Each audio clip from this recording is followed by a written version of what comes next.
bonjour à tous. Et puis, merci d'être venus. Et je dois d'abord remercier très chaleureusement Catherine Dolto. C'est vraiment un grand plaisir de l'avoir avec nous. C'est gentil d'avoir accepté l'invitation.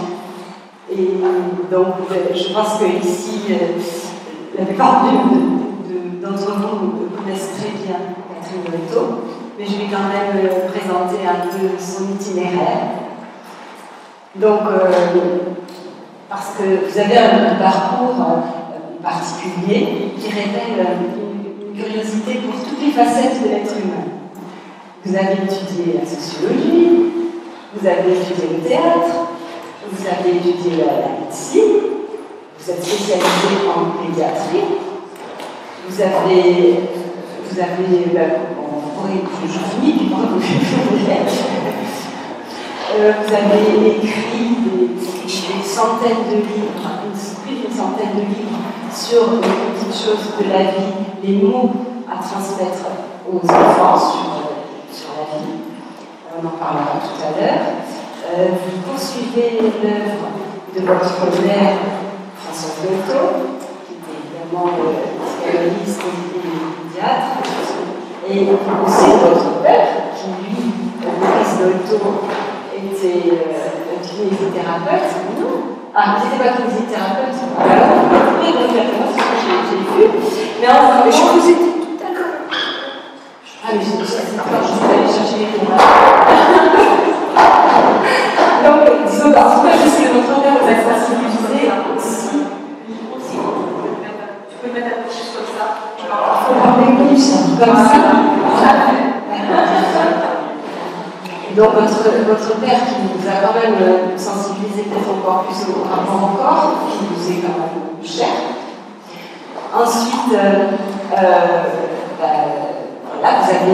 vous pratiquez, faites des conférences aussi sur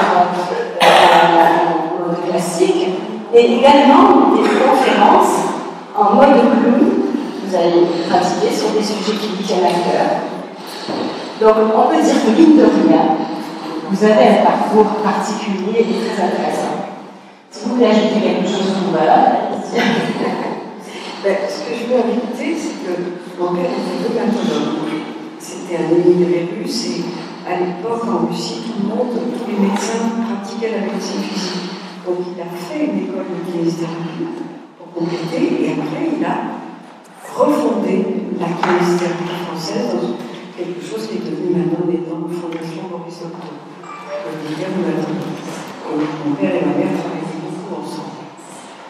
Et c'est pour ça qu'il y a un mot que vous n'avez pas prononcé, c'est le temps. Si, je l'ai dit, vous avez marqué la toponymie. Ah bon, oui, je l'ai écouté.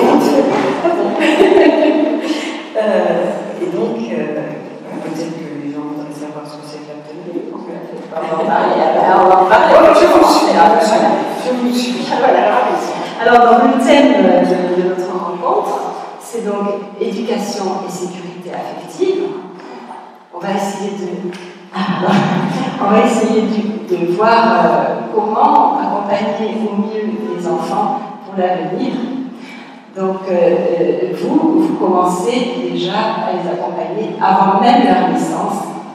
Donc, la question c'est, parce qu'on est dans une société où on met toujours en avant le cognitif, les performances scolaires, tout ce qui est l'intellect, et vous cessez de rappeler l'importance cruciale de l'affectivité. Et vous avez une phrase que je trouve très jolie, qui dit « c'est l'affectivité qui permet de faire flamboyer l'intelligence ». Oui, vous avez dit ça, je trouve que c'est juste, et c'est juste. Voilà, donc vous allez nous dire comment on peut accompagner les parents pendant la grossesse pour déjà favoriser cette sécurité affective. Oui, mais c'est pas que pendant la grossesse. Alors, il faut que je dise un peu ce que c'est que l'autonomie, parce que effectivement, comme vous l'avez dit, actuellement, en Occident, on pense beaucoup en termes l'esprit et le corps. Et en fait, on arrive à des tas de situations qu'on ne comprend pas. Et donc, pour essayer de pallier à ça, on a inventé la psychosémantique, qui y a déjà les deux, la psyché et le soma, et ça ne marche pas non plus. Vous m'entendez assez? Ah oui, je chante fort. Ah, il faut vraiment mettre comme ça. On a l'air de moi. Donc je recommence. Si on essaye d'aborder les humains dans l'éducation, dans le soin, avec cette idée qu'il y a d'un côté l'esprit et de l'autre côté le corps, on n'arrive à rien. Parce qu'il y a quelque chose entre les deux, on ne sait pas trop ce que c'est, mais c'est là que viennent se passer des choses compliquées ou intéressantes. Et ce qui se passe au milieu, c'est ce que l'autonomie appelle l'affectif. L'autonomie a été pensée et développée par un néerlandais, un médecin néerlandais, Frans Wellman, qui a fait cette découverte tellement bête comme chou et simple que si on considère l'être humain dans son ensemble, dans sa psyché, on peut réunir dans un tout cohérent tout ce qui a trait aux émotions, aux sensations, aux sentiments, aux affects, aux perceptions, aux sensations. Et c'est surtout qu'il a nommé l'affectif avec un grand A. Et l'œuvre de sa vie a été de définir le fonctionnement de l'affectif, c'est-à-dire qu'est-ce qui se passe entre le cerveau et ce que vous appelez encore le corps. Moi, je ne sais plus ce que c'est que le corps. Quand les patients parlent beaucoup de leur corps, je dis écoutez, la prochaine fois, venez sans votre corps, on y verra plus. Là, ils comprennent à quel point c'est ridicule. Donc, pour moi, il y a pas de l'esprit, et c'est là que j'ai la chance de pouvoir réunir ce que j'ai reçu de mon père et de ma mère. J'aurais pu devenir psychanalyste et la formation pour, mais je me suis dit que ce n'était pas important. Et surtout que l'autonomie est quelque chose de nouveau et de, pour moi, beaucoup plus intéressant. Parce que les connaissances avancent par étapes. Et on ne va pas sacraliser l'étape en niant les connaissances de fait. Donc pour moi, l'autonomie qui permet d'intégrer aussi tout ce qu'on sait maintenant grâce aux neurosciences, va plus loin. Je vais en dire un mot. Donc, quand on a compris ce que c'était que l'affectif et son fonctionnement, qui met en activation des zones du cerveau qui sont moins vouées à la cognition, le cerveau, c'est un ensemble où tout doit travailler ensemble, mais cette zone du sous-cortical qui a ses voies de conduction, elle donne immédiatement des changements de tonus dans chaque cellule. Donc, quand on aborde affectivement quelqu'un, que ce soit positivement ou négativement, il y a un ressenti immédiat dans toute la corporalité qui donne un sentiment de sécurité, d'insécurité, de complétude ou d'incomplétude. Donc, on comprend que c'est l'affectif qui réunit à chaque instant, qui organise le nouage corps-esprit à chaque instant de notre vie. Et donc, c'est tout simplement ce qu'on cherche, c'est-à-dire comment aborder l'être humain sans séparer le corps de l'esprit et quelles en sont les conséquences.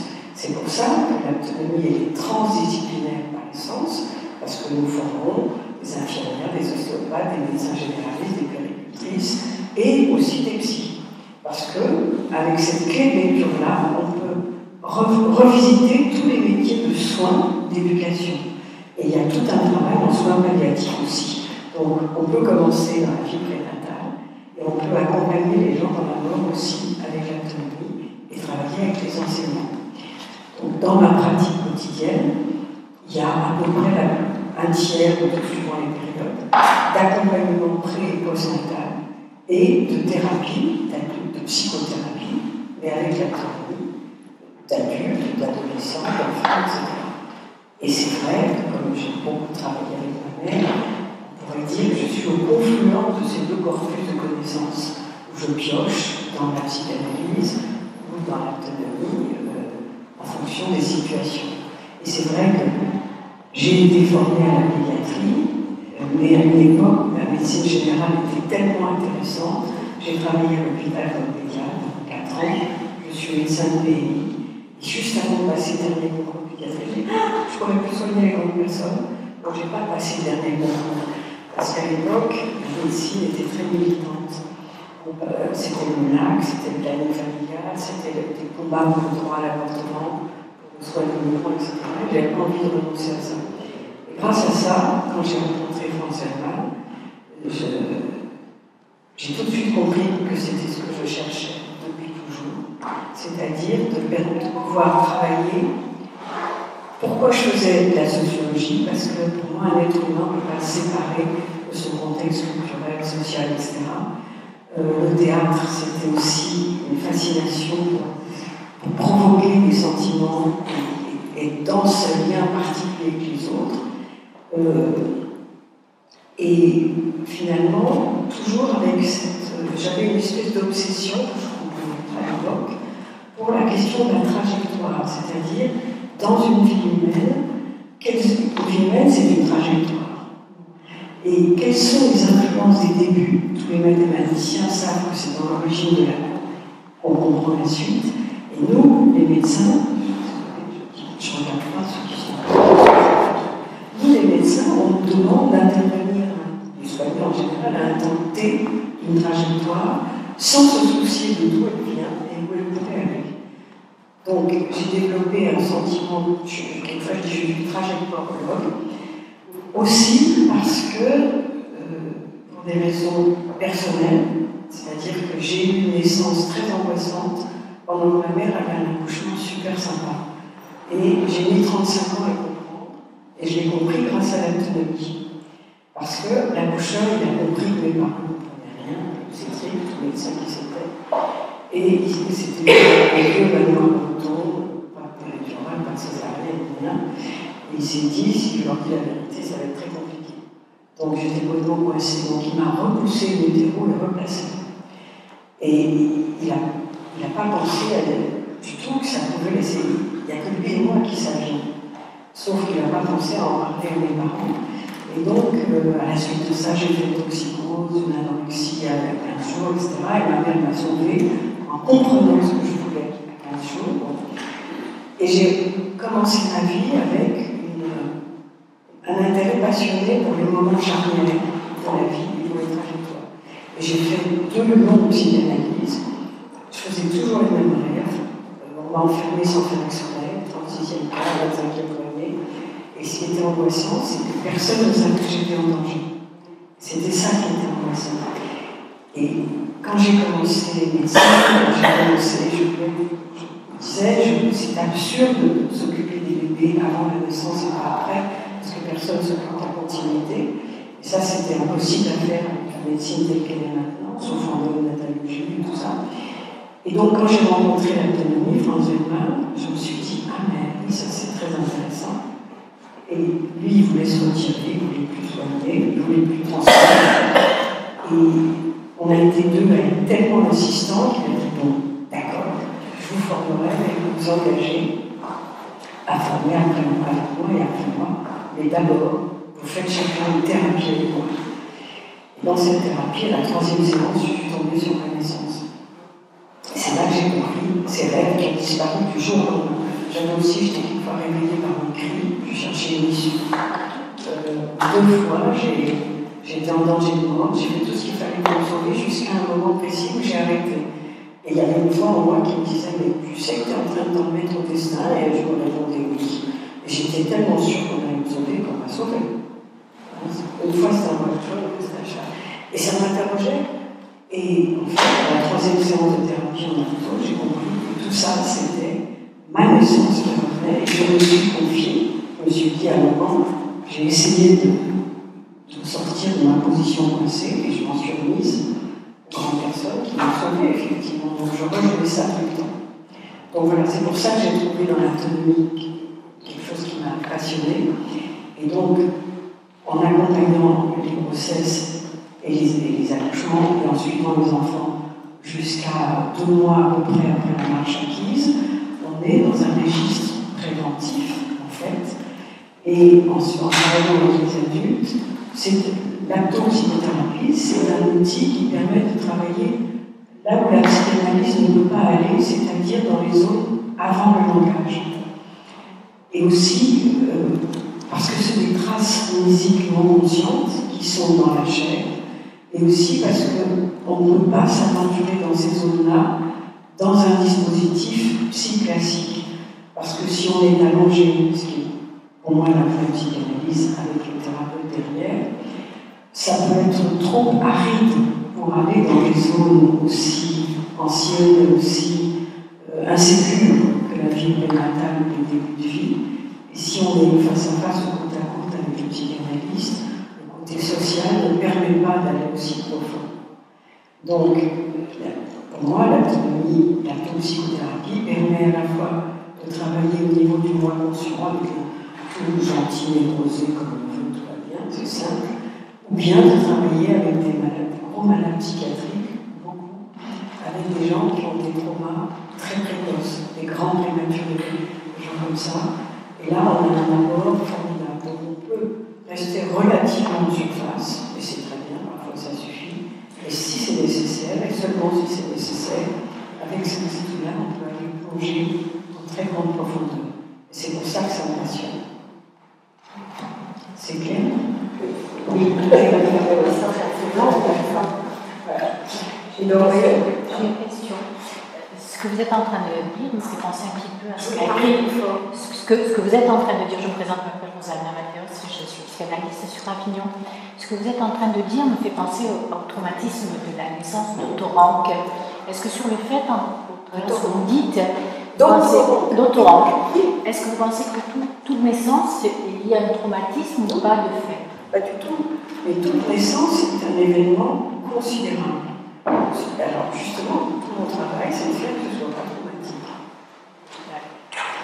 Alors là ensuite, justement, l'enfant naît, et le problème justement de comment arriver à établir cette sécurité affective dans les premiers mois et les premières années de la vie. Et pour ça, vous avez écrit tous ces livres justement qui parlent avec des mots justes de comment, pour toutes les petites choses de la vie qui sont d'une importance capitale pour les enfants, mais à condition de trouver les mots justes et de parler vrai. Vous dites qu'un enfant qui comprend mieux, grandit mieux et se développe mieux. Et donc, dans tous ces livres-là, il y a un petit aperçu en bas. Alors, il y a des livres qui concernent tous les enfants, que ce soit sur les questions de la mort en particulier, qui concerne tout le monde, toutes les questions de la vie, du quotidien, du corps, voilà. Et ensuite, il y a aussi des livres qui sont des cas un peu plus spécifiques, comme par exemple l'adoption, le handicap, toutes les situations que peuvent rencontrer un enfant ou la séparation. Il y a plein de titres. Le harcèlement, toutes ces choses-là. Donc, justement, comment, avec ces petits livres-là, autrement aussi, comment faire pour que les enfants, tout petits, puissent se sentir en sécurité dans leur famille. Alors, avant de parler directement des livres, il faut peut-être essayer de se comprendre sur ce qu'on met derrière la sécurité affective et comprendre pourquoi elle est si importante. L'expérience de contact avec les enfants à la naissance confirme des intuitions qu'avait eu d'ailleurs Françoise Dolto il y a longtemps, c'est que ce qui est spécifique à l'être humain, c'est qu'il est tout le temps en quête de sens. Déjà prénatalement, parce qu'autour du ventre d'une femme enceinte, il y a des mouvements, on pose des questions, l'enfant sait tout de suite si ça c'est quelqu'un qui essaie de le contacter. Et il change d'attitude.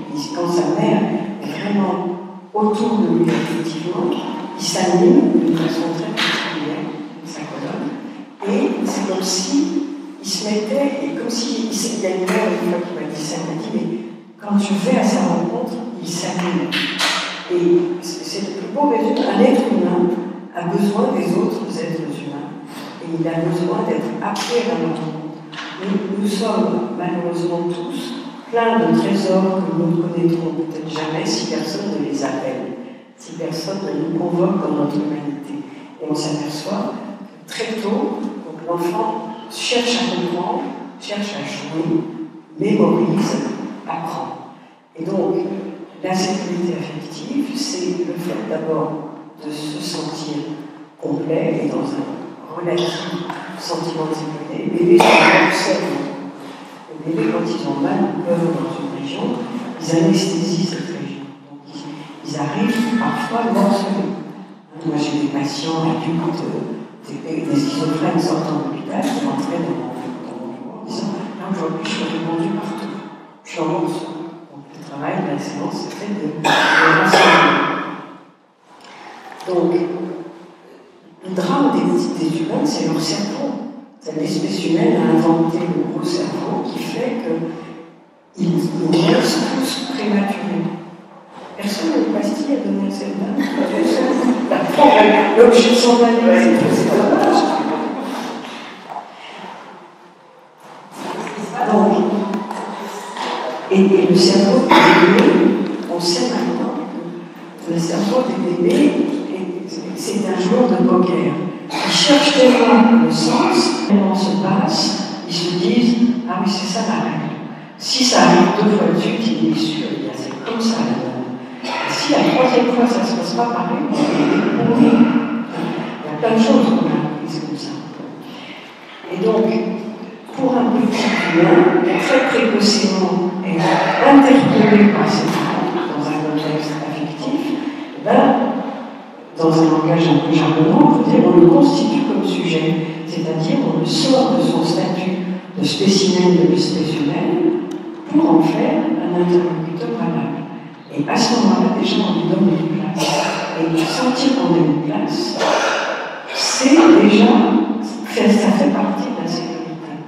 Parce que le pauvre petit humain, il doute toujours de sa place. Donc, construire, permettre à l'enfant de se construire dans les échanges et dans un moelleux, parce que quand une femme est chez son enfant, tout ça, c'est une question de tonus. Quand une femme est chez son enfant, tous les tonus changent, des épaules jusque dans le périnée en passant par l'utérus.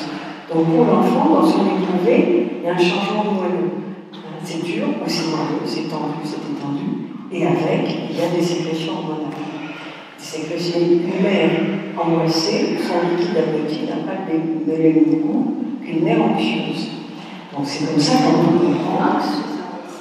Anxieuse et angoissée. Ça n'a pas de goût. Donc, on peut comprendre que pour un enfant petit, si pendant sa grossesse, il a tout le temps goûté le goût de l'hormone de l'angoisse et du cortisol, après il va le chercher, parce que c'est vraiment.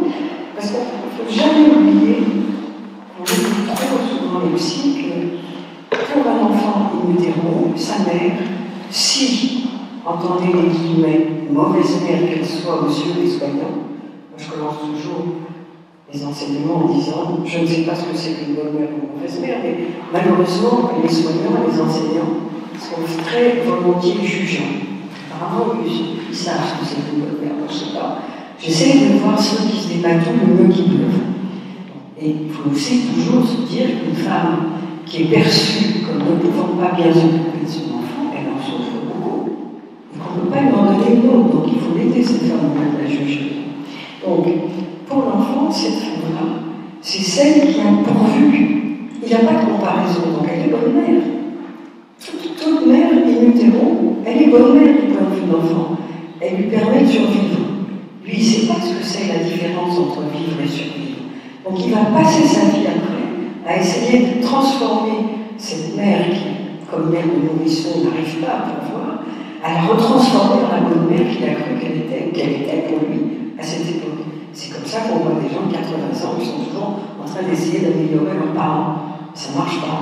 Parce qu'on peut une bonne mère pour un enfant en utero être terrorisé par un nourrisson et pas savoir, être en incapacité. Donc ce qui crée la sécurité affective, c'est la sensation que ce qui nous arrive, on a la capacité de le vivre.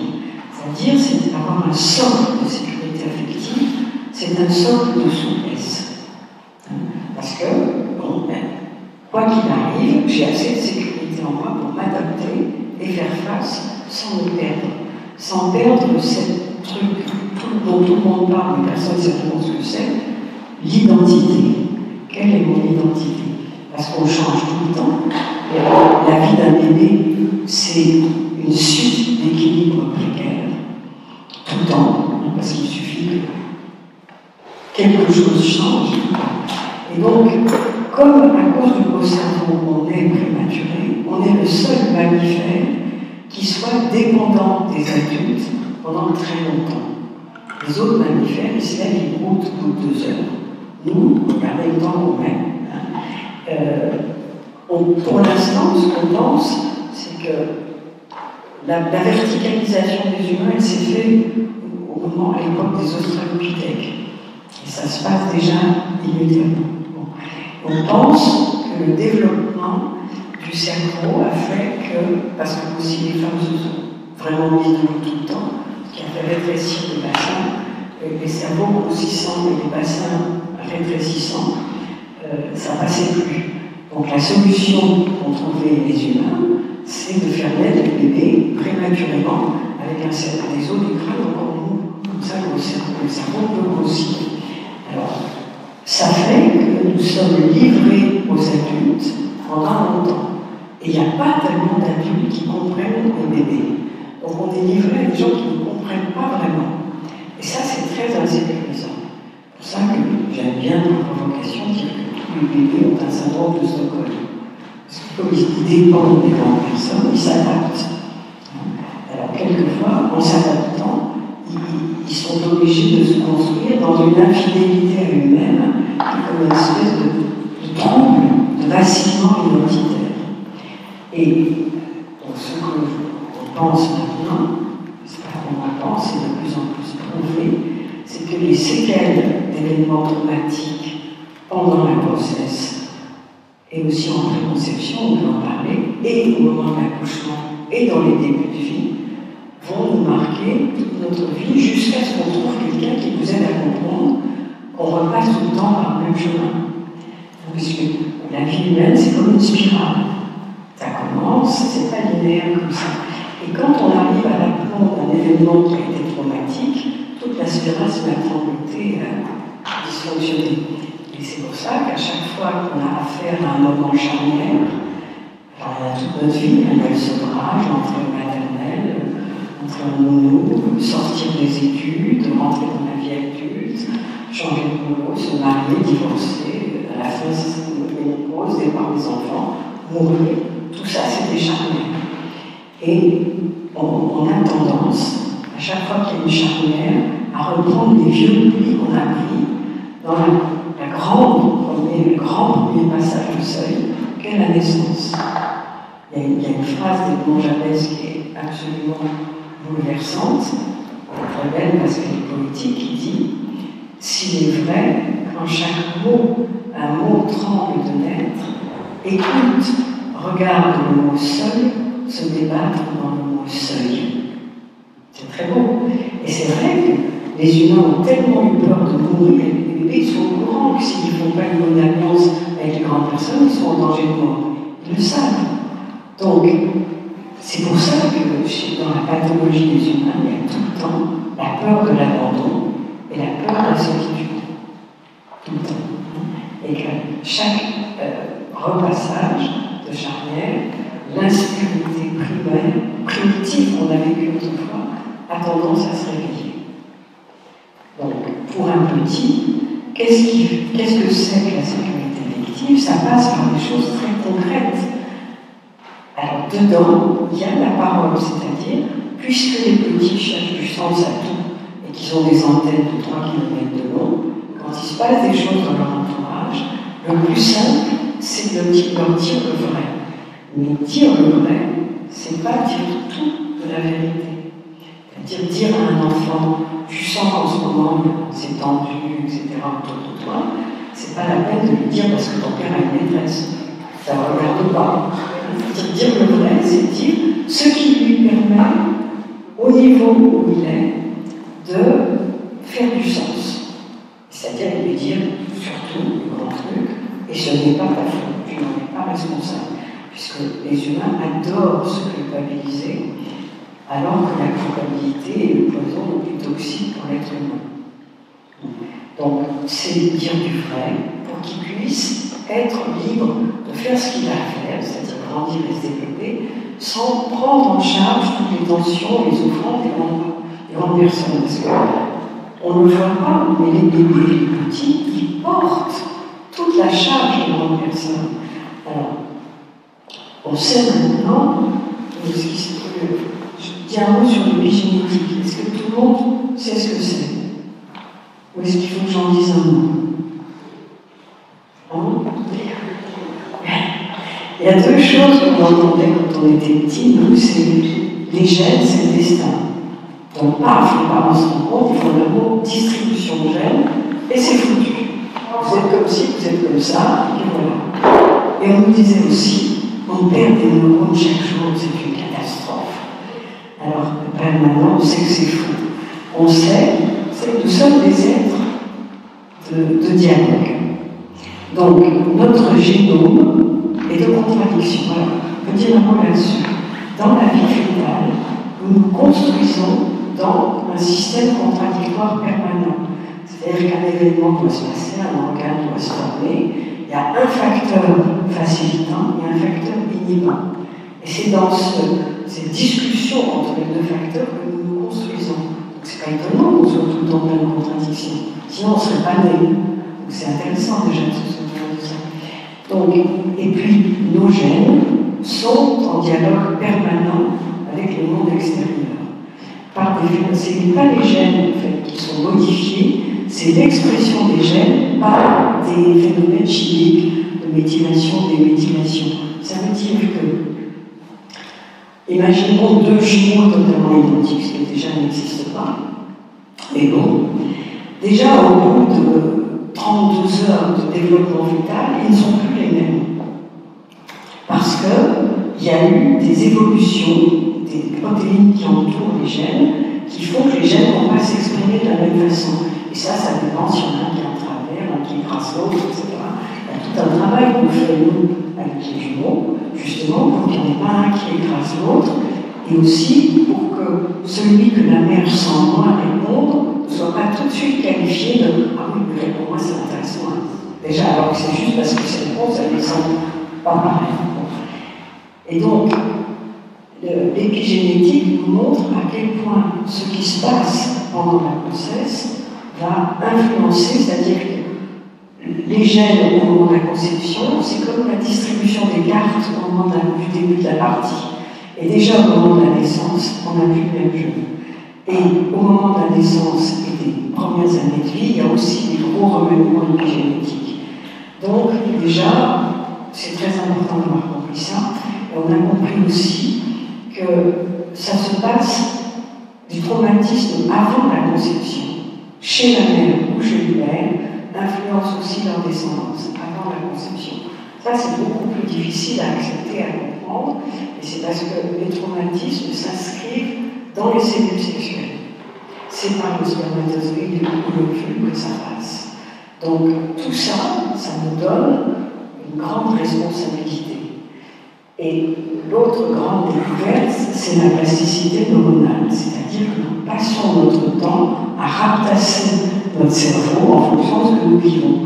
Nos cerveaux, à tous là, ne sont pas les mêmes ce soir qu'ils étaient ce matin, parce qu'on a créé des circuits neuronaux où, dans le développement d'enfant, il y a des périodes, en particulier l'adolescence, où on se débarrasse, mais à d'autres moments de la vie aussi, on se débarrasse d'un certain nombre de connexions qui ne nous servent plus à rien. Et quelquefois, ça peut arriver, on se dit, voilà, je perds ma mémoire, ça non, on est en train de réorganiser autrement. Parce que c'est comme dans nos appartements, quelquefois, il faut oublier certaines choses qui ne servent plus à rien. Et donc, à l'adolescence, il y a une période où il y a beaucoup de connexions qui sont parties et les nouvelles ne sont pas encore arrivées. On dit, moi, je parle. C'est ça, il faut rien pour qu'il fasse avec ça. Donc maintenant qu'on a compris tout ça, on comprend déjà que ce qu'on a vécu avant, ce qu'ont vécu nos ancêtres est beaucoup plus important et beaucoup plus déterminant qu'on croit. C'est-à-dire qu'en même temps, la génétique est plus importante qu'on croit et en même temps, l'épigénétique est très importante aussi. Est-ce que vous comprenez ce que je veux dire? Ce n'est pas une contradiction. Bon.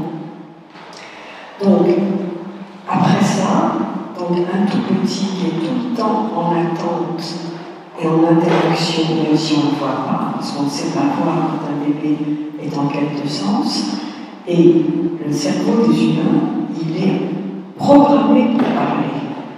Donc, parler à un enfant avec des vrais mots, c'est juste nourrir l'intellect et nourrir en même temps l'affectif, c'est-à-dire la quête de sens.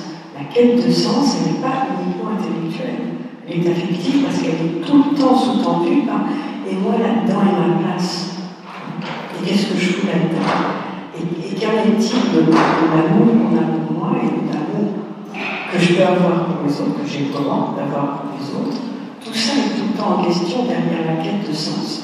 Et ça va, c'est beaucoup plus rapide qu'on croit de faire savoir à un enfant que s'il montre de son amour à certaines personnes, etc., entre lui et nous, ça ne va pas aller. L'enfant, il est tout le temps en train de décoder ça. Donc les conflits entre les grandes personnes, l'enfant les porte. Et les grandes personnes, c'est aussi les nounous à la crèche, la nounou à qui on confie le matin, c'est avec la maîtresse d'école, c'est tout ça. Et puis, à un niveau beaucoup plus simple, ça s'inscrit dans l'espace de la chair. Moi, je dis la chair et pas le corps, parce que c'est pas la même chose du tout.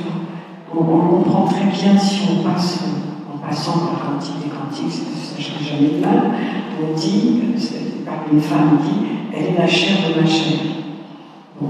Et quand une femme vous parle, quand on dit d'un enfant, elle est la chair de ma chair, on entend tout de suite la dimension affective, l'inscription dans l'histoire, etc. On ne dirait pas, cet enfant est le corps de mon corps. On n'a rien dit. Donc la chair, c'est notre forme humaine. Dans notre jargon phénoménologie, parce que c'est la phénoménologie absolue, on dit la corporalité, animée de rencontre. Ici, la chair, c'est le fait que notre forme humaine, à laquelle nous sommes assignés à résidence, qu'elle nous elle est en fait construite de tous les événements que nous avons vécus, y compris, bien sûr, ces petits événements que sont un sentiment d'insécurité, c'est un événement, un sentiment de peur, c'est inscrit dans la chair.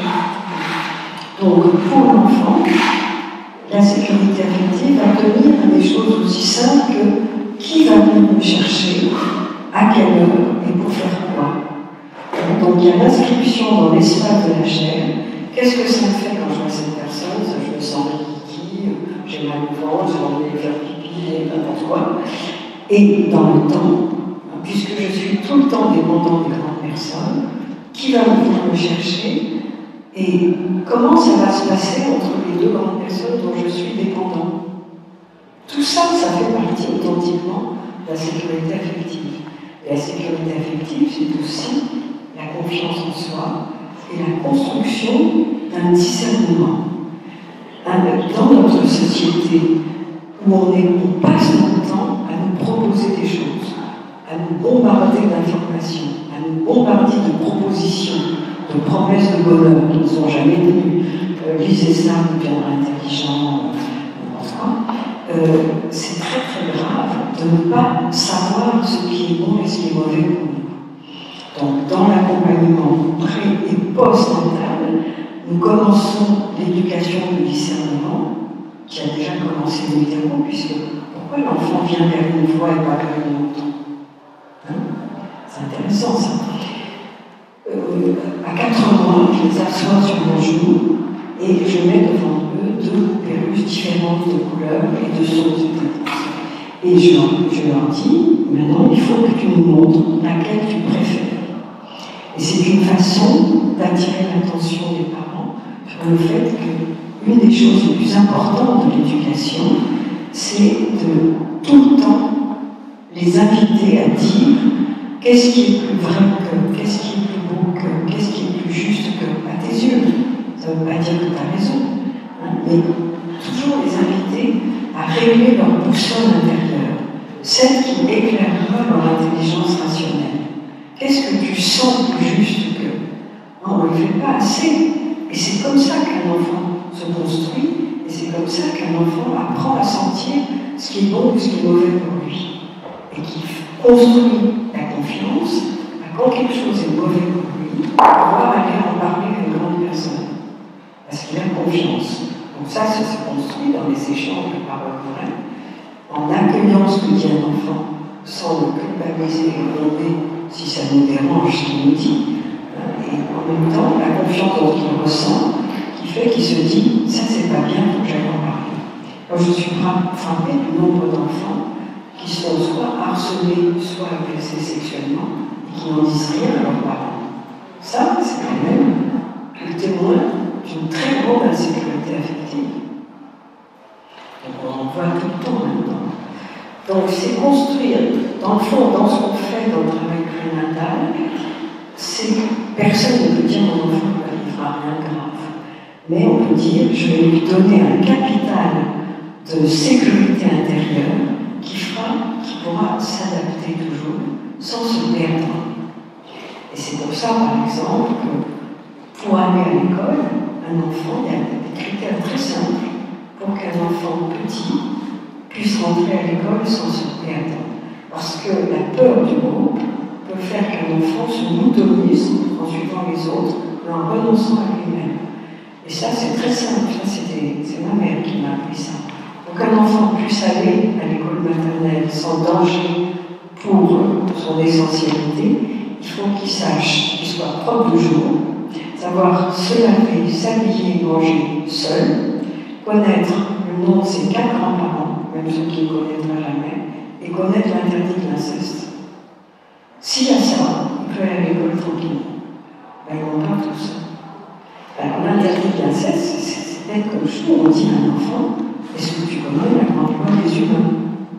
Alors, il y a des petits frères à côté de lui, la petite loi, la connaissance. La grande loi des humains, c'est que les filles ne se marient jamais avec leur père, les fils ne se marient jamais avec leur mère, les frères et sœurs ne se marient pas entre eux. Ah, il y en a qui sont furieux quand on dit ça. Et c'est tout simple, hein, c'est pas très compliqué. Mais ça doit être dit et redit. Après, il y a. Parce que nous sommes des mammifères. Donc on est plein de pulsions et plein de cette chose merveilleuse qui s'appelle l'ingrédient et qui sait pas, si ça n'est pas bien accueilli, se dévoile dans cette chose compliquée qui est l'agressivité. Nous sommes dans une période où être agressif c'est mal. Mais quelquefois c'est vivant.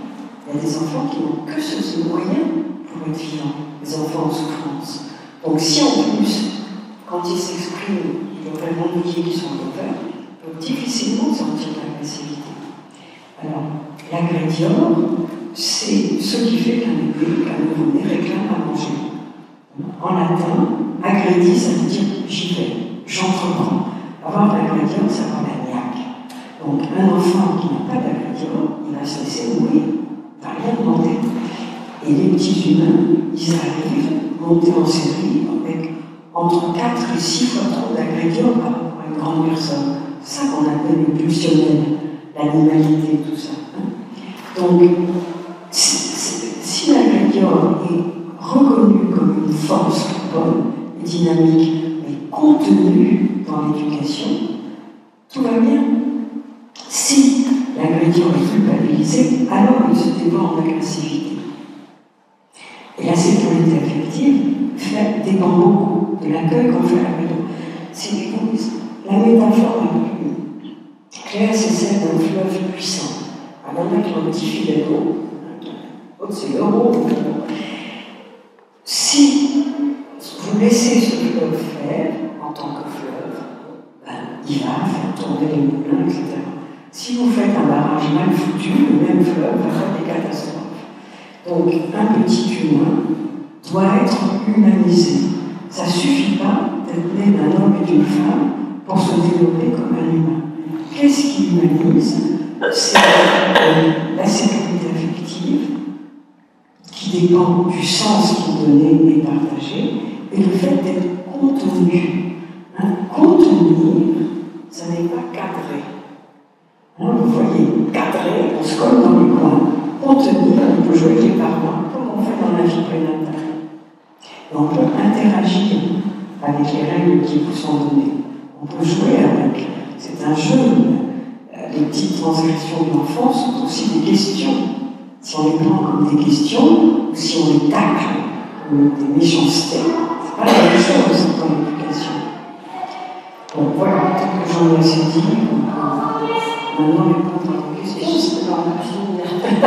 C'est-à-dire qu'ensuite, il y a une autre étape importante après, justement, les premiers mois et les premières années de la vie, c'est l'entrée à l'école. Parce que justement, là, on a l'éducation dans la famille et l'éducation à l'école. Et parfois ça se passe en harmonie, et parfois c'est plus difficile selon les familles, selon les écoles. Et du coup, la question c'est justement comment conjuguer sécurité affective et entrer justement dans l'école et la société. Oui, parce que l'enfant va se retrouver dans un nouvel environnement, avec des nouvelles règles, avec le rapport aux apprentissages, toutes ces choses-là qui diffèrent de la famille. Donc comment faire pour conjuguer les deux? Oui, alors cette collection de petits livres qui s'appelle Mine de rien chez Gallimard, elle est faite pour aider à ça. C'est-à-dire que c'est comme des bouteilles qu'on jette à la mer, que les parents ou les enfants vont utiliser à leur façon, etc. Et ça prépare à ça. Alors, par rapport à l'école, la plus grande des difficultés, c'est quand les parents se mettent à la place des enfants. Par exemple, les maîtresses très sévères, les gosses, souvent ils adorent ça. Et les parents disent oui, c'est sévère, etc. On ne peut pas toujours, on ne peut pas changer la maîtresse, on ne peut pas forcément changer l'école. Donc quand un enfant se trouve en difficulté à l'école, le pire qu'on peut faire, c'est d'identifier à lui en le victimisant, en se victimisant à sa place. Ça, il ne peut pas s'en sortir. Et alors, il faut toujours leur rappeler que les maîtres et les maîtresses ne sont pas là pour les aider. Et que même si on ne sait pas, c'est mieux parce que quand on change de classe, c'est moins dur. Oui, la vie c'est dur, donc il faut toujours donner à un enfant la possibilité d'avoir un projet pas trop décourageant. On ne peut rien faire de pire que de perdre un enfant. On peut avoir compassion et l'aider, le soutenir, mais imaginez, vous arrivez chez un médecin, ou chez n'importe qui, et vous dites, ouais, il m'arrive ça, il dit, oh, pardon, c'est foutu. Il faut lui dire, ah non, mais comment on va faire? Comment on peut vous aider? Et je trouve que les parents actuels sont très en insécurité affective, et qu'ils veulent toujours, ils ne peuvent pas contenir, parce que pour beaucoup, ce qu'ils veulent, c'est être aimés. Il faut pas oublier qu'il y a des enfants, il y a des gens qui ne font des enfants que pour avoir quelqu'un à tenir par la main, plutôt qu'ils les tiennent par la main. Et donc, quand l'enfant, 7 mois, commence à dire non, à avoir lâché la main, il ne supporte pas et il culpabilise l'enfant de dire non et de vouloir lâcher la main. Donc ça, c'est un peu compliqué. Et donc, ces adultes en insécurité affective se mettent à la place de l'enfant et disent qu'il ne peut pas faire une bonne année scolaire parce que le maître ou la maîtresse n'est pas gentil, ou parce qu'il y a tel. Et tout ça, ça se travaille. S'il y a des difficultés entre enfants, les grandes personnes se réunissent. Dans le livre que j'ai fait sur harceleur, je donne des pistes. Les grandes personnes se réunissent, parlent entre elles, après on se réunit avec les enfants. Enfin, le grand outil des humains, c'est prendre conscience, et pour ça il faut avoir construit une conscience de soi. Et ça donne la conscience de soi et le discernement, c'est des fondements de la sécurité affective. Et donc, c'est comprendre, donner du sens et parler. Et comme ça, une chose qui paraît terrible, elle est vivable. C'est tout. Par exemple, les thérapies, ça sert quelquefois à faire un petit changement d'angle. On a les mêmes parents, les profs, etc., mais on les regarde d'un œil, avec de la sécurité affective derrière. Donc, on peut vivre. Bon, on a des parents qui nous aiment pas, on va quand même vivre. C'est pas une catastrophe. Et c'est cette souplesse face aux événements. Et la sécurité affective donne la souplesse. Ensuite, c'est vrai que l'enfant grandit, il va devenir adolescent, et là aussi on a un nouveau seuil où justement il va falloir tout remodeler. Vous avez un petit peu parlé tout à l'heure, de comment l'adolescent, lui, va arriver à mettre un peu à distance l'éducation qu'il a reçue, la mettre en question, et puis avec tous les changements corporels qui animent lui. Comment justement là, c'est une période d'insécurité assez importante aussi, et c'est une étape aussi à franchir. Dans ce cas, il y a des conseils sûrement à donner aux parents pour justement ne pas eux-mêmes se sentir complètement remis en cause et atteints profondément. Être remis en cause, ça fait partie du jeu. Déjà, parce que il y a une chose que les gens ne savent pas assez, c'est qu'à l'adolescence, il y a une redistribution des cartes de la naissance. parce que c'est la deuxième fois de la vie où on est le lieu de changement corporel aussi rapide et aussi important, comme quand on passe de fœtus à nouveau-né. C'est la deuxième fois qu'on fait un changement dans le cœur de la vie des parents, des grands-parents, de tout le monde. C'est la deuxième fois qu'on est tellement en mutation, on va dire, qu'on devient presque étranger à soi-même. La problématique des petits bébés, c'est de faire le lien entre le fœtus qu'ils ont été et le qu'ils sont. Et c'est un peu la même chose. Donc, quand on est face à un adolescent, c'est très difficile de savoir s'il peut se mettre en danger. Il y a des adolescents très spectaculaires qui ne sont absolument pas en danger, et d'autres qui ont l'air de rien et qui un jour vont sauter par la fenêtre. Ça, c'est très difficile de savoir. Et ce qui permet d'avoir des clés, c'est d'aller se pencher sur les conditions de leur arrivée au monde. La naissance et l'accouchement, qui sont des événements ponctuels et différents. L'enfant vit sa naissance dans la manière dont son accouchement. Et les traces sont les mêmes. Et très souvent, dans ce renouveau, il y a plein de choses qui se répètent, ces changements hormonaux très importants, parce que vous savez que les bébés, quand ils naissent, ils ont souvent des organes sexuels très développés. Les petites filles ont des petits garçons, ils ont des petits seins, il y a des petites règles, parfois il y a du lait qui sort, c'est les mêmes hormones. Et puis après, elles disparaissent pendant des années, et paf, elles reviennent à l'adolescence. Et les hormones, ça a un goût, ça a une odeur, ça donne des changements. Donc il y a des tas de choses qui ramènent l'enfant en arrière et qui ramènent les parents en arrière. Parce que quand l'enfant s'en va intellectuel, il y a besoin de prendre du champ, c'est-à-dire que qu'est-ce que c'est le premier acte qu'on fait quand on respire. Comme par hasard, souvent, les ados, ils ont envie d'aller respirer ailleurs, ils ont envie de changer d'air. Donc il y a plein de choses qui se réveillent. Donc on aide beaucoup les adolescents et les parents quand on peut leur montrer, écoute, c'est pas parce que, je prends n'importe quel exemple, t'as laissé tes nerfs pas plus, on t'a fait une césarienne, et puis t'étais trop petit, on t'a séparé, t'as été dans une couveuse. La couveuse, c'est comme la planète Mars. T'es pas obligé de faire ce passage sur le mode, c'est-à-dire en étant passif, en attendant qu'on prenne en charge et qu'on te rende la vie facile. N'importe quoi, il faut s'adapter à la situation. Il faut l'aider à comprendre qu'il a tendance à reprendre ce pli-là, que c'est pas pour rien, mais qu'il n'est pas obligé. On peut faire autrement. Et aider les parents à vivre cette transition, c'est-à-dire, il y a des cultures qui font ça beaucoup mieux que nous, où ils font une différence très nette entre l'époque où on est parents nourriciers d'un petit complètement dépendant, et où on est parents d'un enfant qui a deux bras, deux jambes, qui a une certaine autonomie, et qui serait indépendant, en situation de se reproduire. On change de monde un peu plus, à Paris, etc. Et finalement, ça aide beaucoup. Parce qu'on voit beaucoup des parents d'adolescents qui voudraient encore avoir un lien comme avec leur poussin. Le poussin, il veut pas, il a raison, c'est très simple, ça va. De ne pas vouloir. Et quelquefois, ils sont obligés d'aller contre. Parce que dès qu'ils s'autonomiseront, on leur en veut. C'est-à-dire que c'est le vécu d'abandon des parents qui fait dysfonctionner les adolescents. Pas toujours, hein. Il faut aussi dire qu'à notre époque, on éduque les enfants avec des bandits blanchiments dans la chambre. Avant, on pouvait fermer la porte, ils ne rentraient pas. Maintenant, ils sont dans les réseaux sociaux. Donc, ils sont dans la chambre. Et avec plein de cousines de province complètement déconnantes qui parlent sur les réseaux sociaux. Avant, la cousine de province, on l'invitait pendant longtemps, puis on disait attention, viens, vous savez, là, toc-toc. Donc, on protégeait maintenant. C'est beaucoup plus difficile qu'avant d'éduquer les enfants. Beaucoup plus difficile parce qu'ils sont soumis à des influences très fortes à un âge où ils n'ont pas encore assez construit leur discernement. Donc, c'est une période qui faut dire aussi qu'il y a beaucoup d'adolescence qui se passe très bien. C'est à peu près 35% qui c'est difficile. Dans beaucoup de cas, ça se passe très simplement.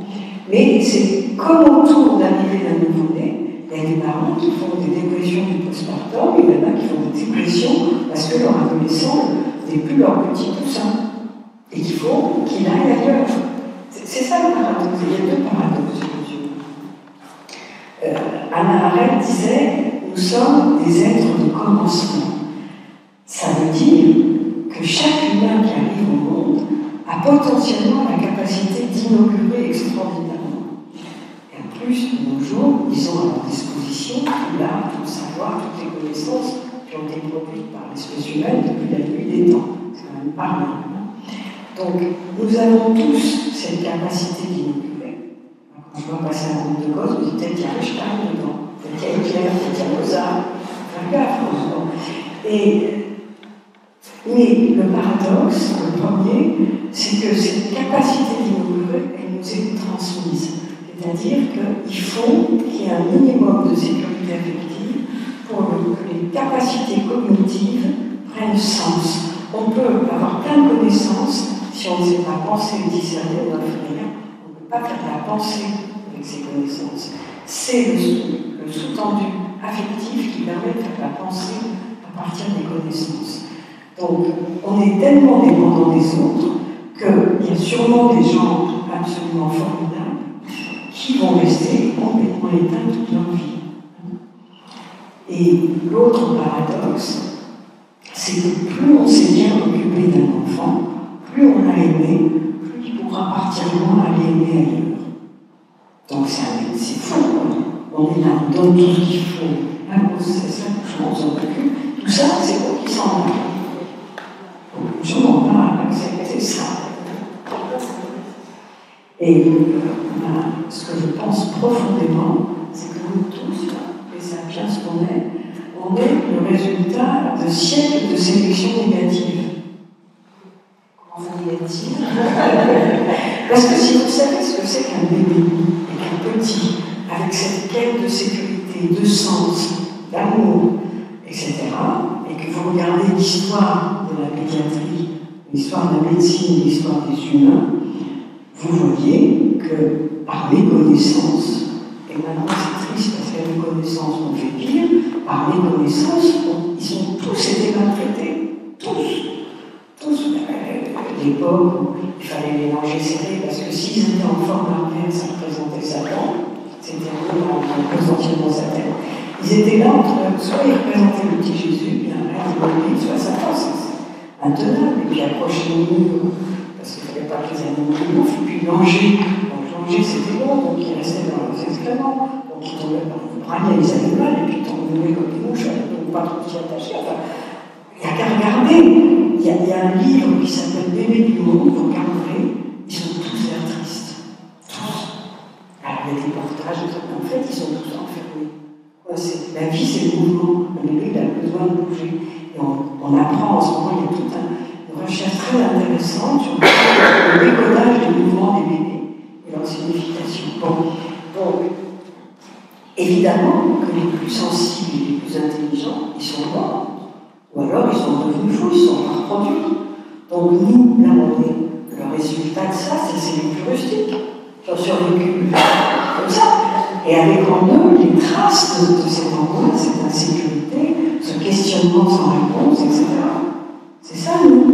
Donc un énorme boulot de prise de conscience de ça face à l'état du monde, l'état de la planète, et ce que vous voyez en œuvre, c'est-à-dire l'incapacité de l'espèce humaine à sortir de son vieux logiciel paléolithique ou néolithique, c'est-à-dire être sûr qu'il y a des animaux menaçants partout et les autres sont des ennemis. On fonctionne encore avec ça.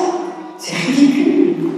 Donc il y a un grand changement de logiciel à faire, et ce changement de logiciel, c'est une expression, je crois que vous voyez ce que je veux dire, c'est-à-dire l'usage qu'on fait de cette violence pulsionnelle qui est potentiellement en nous, doit être changé absolument, parce que là, on vit sur des vieux schémas qui nous amènent à détruire notre biotope.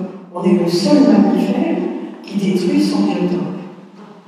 Il y en a qui le font quand ils n'ont pas le choix, mais nous, on est le seul. Donc ça veut dire que notre système de fonctionnement n'est plus du tout efficace.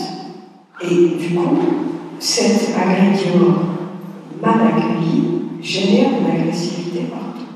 Regardez ce qui se passe sur les réseaux sociaux. C'est accablant. C'est absolument accablant de voir la capacité de haine sous-jacente. Cette haine, elle vient d'une insécurité affective qui fait que l'ingrédient n'a pas été valorisé et c'est totalement dévoyé en agressivité. Justement, vous parlez de l'état de la planète, etc. Et c'est vrai que vous, dans vos consultations, vous ne recevez pas que des enfants, vous considérez, vous recevez à tous les âges de la vie. Et justement, à l'époque où on est le monde, comme il est aujourd'hui, entre les guerres à nos portes, le réchauffement climatique, la technologie, les progrès de la technologie qui marche forcée, etc., ça génère tout ça beaucoup d'insécurité et beaucoup justement d'angoisse chez tout le monde. Et au point que beaucoup de jeunes, quand on les questionne sur est-ce que vous allez faire des enfants, ils ne veulent pas. Beaucoup de jeunes refusent, disent je ne veux pas d'enfants, je ne veux pas amener des enfants dans ce monde. Qu'est-ce qu'on peut dire, qu'est-ce qu'on pourrait leur dire pour justement essayer de ne pas baisser les bras, essayer de garder un peu d'espoir dans l'avenir et dans l'humain, parce que souvent on se dit, mais bon voilà, comme vous disiez, le seul humain à donner notre lieu de vie. Et dans ce cas, il faudrait quand même peut-être réagir et comment on pourrait faire. C'est ce qui est difficile quand on vit avec des enfants, qu'on a dans sa vie, c'est qu'on n'a pas vraiment le droit au désespoir. Parce que sinon, c'est un peu trop dur. Et puis par les temps qui courent, c'est difficile. Peut-être que la 6e extinction, c'est nous, peut-être qu'on est une espèce qui a raté son coup. Il faut peut-être la mettre, en attendant, il faut vivre. Et peut-être qu'il y a deux choses. C'est que quand on est vraiment incarné, c'est-à-dire qu'on vit sa corporalité, qu'on se sent vivant jusqu'au bout des doigts, jusqu'au bout des pieds, il arrive quelque chose d'étonnant. C'est qu'il y a une joie d'être. C'est une joie d'être percevant, d'être ici et maintenant. C'est une joie. Quelles que soient les circonstances, à la limite. Mais après, bon, ça ne suffit pas. Mais c'est déjà ça, c'est-à-dire de soutenir les enfants dans le fait que, quoi qu'il se passe, ils auront la capacité de vivre. Déjà. C'est déjà pas mal. Après, bon, c'est les rendre conscients. Mais vivre dans l'angoisse, d'anticiper, de toute façon, ce ne sera pas comme on est imaginé, d'anticiper l'angoisse au lieu de ici, en tant que thérapeute, c'est dans ça que l'autonomie est intéressante. Un de nos premiers buts, c'est de permettre aux gens de vivre incarnés, d'être entièrement vivants. La plupart des hommes actuels utilisent très peu tout ce qui est possible, ce sont en eux.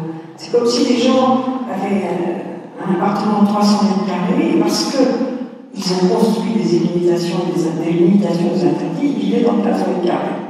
C'est du gâchis. Donc il faut, et ça c'est un art de vivre en étant totalement percevant, totalement présent dans l'instant, et c'est le contraire de ce qu'on apprend à l'école, c'est-à-dire soyez assis, ne bougez plus, et essayez d'apprendre. Je ris parce que je pense à une commission qui avait été réunie par le ministre de l'Éducation nationale, on était un groupe de psy, sur qu'est-ce qu'on peut faire contre la violence et l'insécurité à l'école. Et alors, à la première réunion, on avait dit, quand on a peur d'aller faire pipi, on ne peut pas ouvrir le cerveau, on s'est fermé en bas, on s'est fermé en haut. Donc la première chose, c'est s'occuper des toilettes à l'école, parce que les gosses, ils n'osent pas y aller. Alors la fille, elle dit, je ne sais pas si monsieur le ministre va comprendre. Et puis les syndicats, mais c'est vrai, nous sommes là, avec un dialogue constant entre notre bassin au-dessus de notre crâne et le contenu de notre bassin et notre cerveau. Ça dialogue tout le temps. Si on apprend aux gens à vivre ensemble dans tout ça, déjà ils vont mieux. Parce que si c'est que là-haut que ça se tricote, ça ne peut pas aller bien. Donc c'est un changement dans l'éducation très profond, très précoce si possible, qui permettra de faire face. C'est l'histoire de nos enfants. Si pour rencontrer les autres, pour faire face, il faut se plier, sortir de sa zone de sécurité. Et si on se dit, si je m'éloigne trop, je me perds, on ne peut pas se plier. Donc on reste figé. C'est le syndrome du spaghetti pas cuit. C'est ça aux gens parfois. Je leur dis, imaginez un plat de spaghetti cuit. Alors vous montez un escalier en colimaçon, ils bougent tous ensemble. Bon, ils ne sont pas du tout inquiets. Vous en mettez cru, vous mettez un cru au milieu, ils disent, premier virage, je me brise. C'est ça. Donc, je leur dis, la thérapie, ça va être de vous cuire au moins et au moins en rigolant. Mais c'est ça, c'est-à-dire que c'est cette souplesse qui fait que j'ai pas peur. C'est comme un brin de laine dans une couverture qu'on tire. S'il se dit, si je m'étire, je me perds, je me brise, il ne peut pas aller à la rencontre, il ne peut pas être dans le mouvement. Et comme on éduque les enfants dans un silo, tous les ans, avec leur téléphone, ils sont comme dans un silo en plastique. Donc ils ne peuvent pas aller vers l'autre. Et vous savez, l'éducation, ce n'est pas seulement ce qu'on dit, c'est ce qu'on montre. Donc on peut faire tous les discours qu'on veut, si on est en contradiction avec ce qu'on dit, les gosses, alors là, ils voient ça, ils disent, je suis la même, de toute façon, on entend tout le temps. Bon. Ben oui, il y a au moins une petite chose, puis quand papa arrive, elle dit le contraire. Ou bien quand je lui dis un secret, elle me raconte à tout le monde en disant qu'elle va le garder. Donc j'ai pas confiance. Et les gosses, ils voient tout. Ils disent pas tout à tout le monde, c'est pas grave. Mais c'est ça, donc c'est aussi cette cohérence. Le sens vient de la cohérence. Alors chez les tout petits bébés, il y a une cohérence entre ce qu'on dit et ce qu'on fait.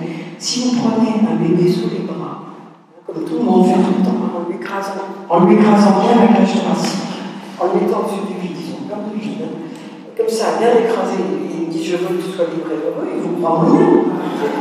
Alors que si vous souhaitez dans sa base, vous lui permettez de sentir sa verticalité, d'avoir les yeux en face des trous, ce qui fait travailler le cerveau autrement, et de se sentir comme ça, vertical, parce que c'est vraiment humain, la verticalité c'est essentiel chez l'humain, et en sécurité, là il vous écoute autrement, et il vous croit. Et ça commence par les gestes, chez un tout petit, il y a plein de façons. L'idée, par exemple, nous, c'est qu'on se débrouille pour qu'il ait toujours le sentiment que c'est lui qui se lève, que c'est lui qui se tourne, que c'est son acte. Alors comme t'es petit, je t'aide, mais c'est comme un... Les bébés, c'est comme les vieillards, c'est les bébés à l'envers. Quand vous aimez quelqu'un qui perd des capacités en vieillissant, vous allez tout faire pour que le peu qu'il puisse en faire, il le fasse. Le bébé, c'est le contraire. Vous allez lui faire découvrir qu'il peut faire plein de choses.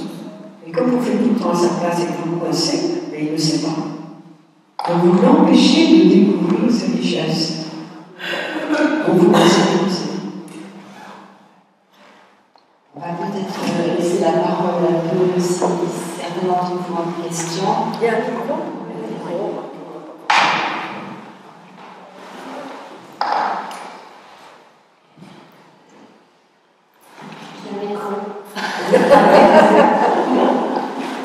Est-ce qu'il y a quelqu'un qui veut parler devant? Oui.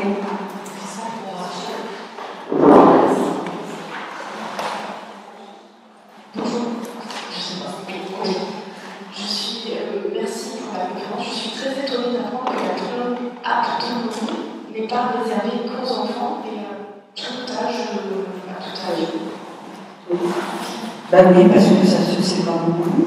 Pourtant, je l'ai écrit dans beaucoup d'articles et c'est sur le site, notre site, si vous tapez la maison d'autonomie, du CDRDH, vous verrez qu'on explique tout ça très bien. Oui, vous savez, les idées mettent très longtemps à être connues, à se répandre, et aussi pour les psys classiques et pour les médecins, dès qu'on parle d'affectif, ils sont terrorisés. Parce qu'ils parlent, et puis dès qu'on parle par exemple du bassin, parce que dans notre culture, le bassin c'est sale ou c'est sexe. Alors, et on ne passe pas quand même notre vie à aller aux toilettes, on va faire l'amour. Qu'est-ce qui se passe le reste du temps? Il se passe que pour des raisons embryologiques, c'est de là, du centre du bassin, que viennent toutes les impulsions de peur, de sécurité. C'est là que ça se bloque tout de suite, que ça se débloque tout de suite. Et c'est compliqué dans notre société. Donc, de boulot, on se transmettre, puis dans 20 ans, on sera incontournable. C'est comme ça. Au début, quand quelque chose est vraiment nouveau, l'espèce humaine résiste. Elle est comme ça, l'espèce humaine. Elle a peur du nouveau parce qu'elle est élevée dans la peur.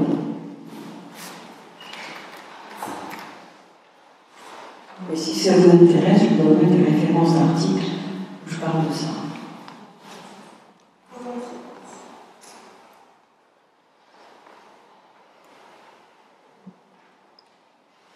Silence de mort sur la place. Ah oui, peut-être qu'il y a beaucoup de choses à... Ben oui, ça fait réfléchir. Moi, par exemple, je n'ai jamais posé une question tout de suite, il faut que ça travaille. Je comprends très bien.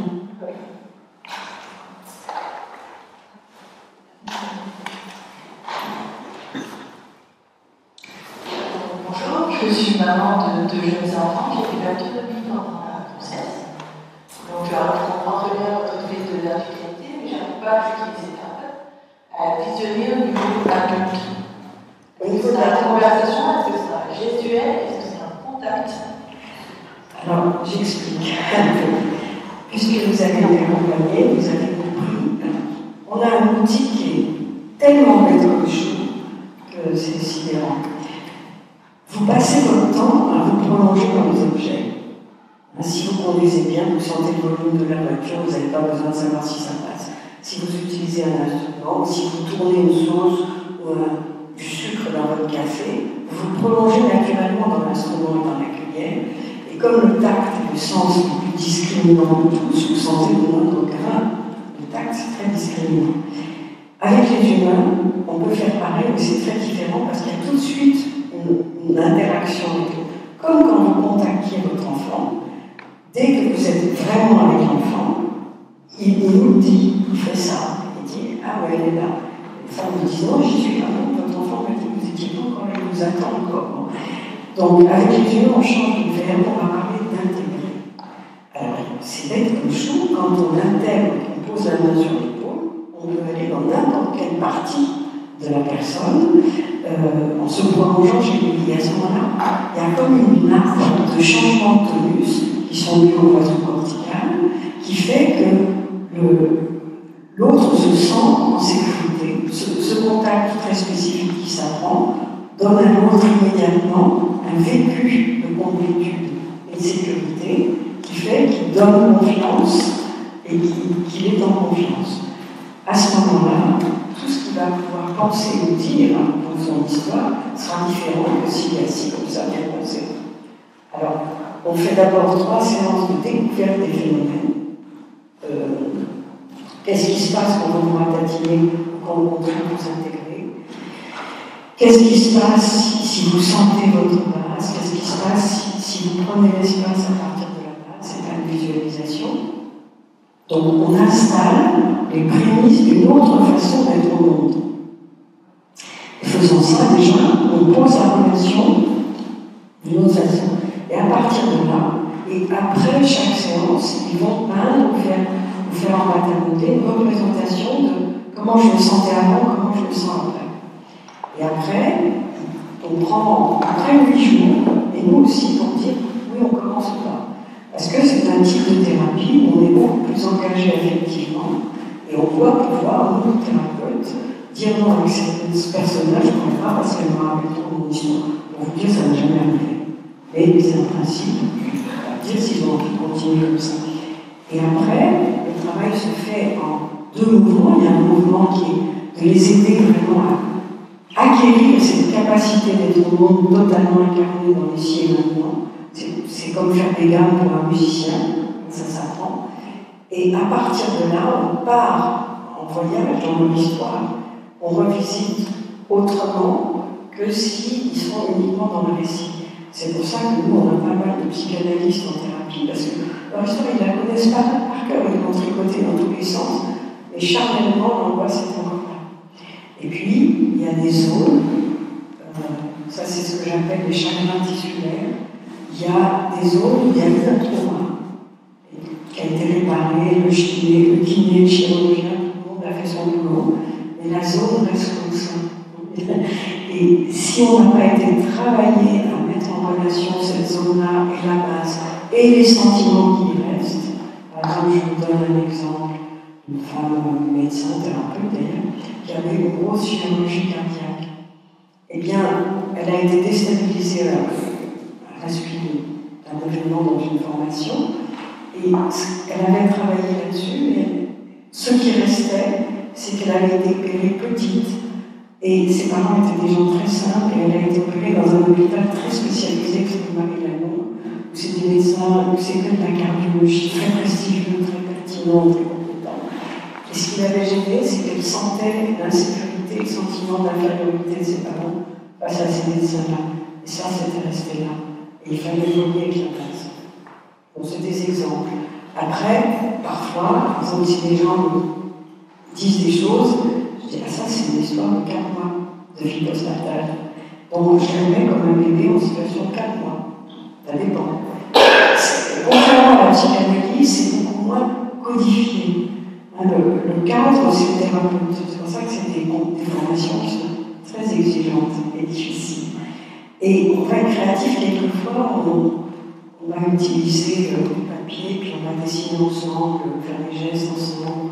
C'est très varié. Quelquefois les gens vont prendre une poupée dans le bras, quelquefois on prend les gens dans nos bras. Quelquefois les patients sont dans nos bras, ils font des régressions fétales parfois. Voilà, il faut pouvoir accueillir tout ça.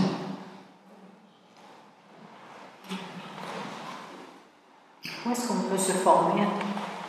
On peut se former dans notre centre qui s'appelle le CIRDH, Centre international de recherche et de développement fonctionnel. Si vous tapez sur Internet, vous le trouvez. On forme que des gens qui ont déjà une formation de base.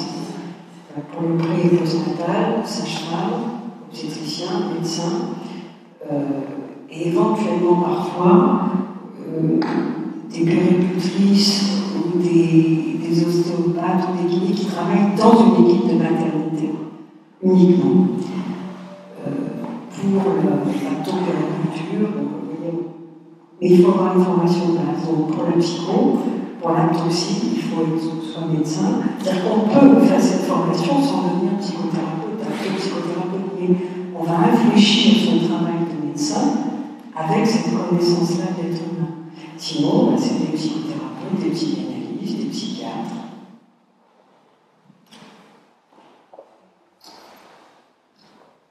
Je voulais vous demander quelque chose.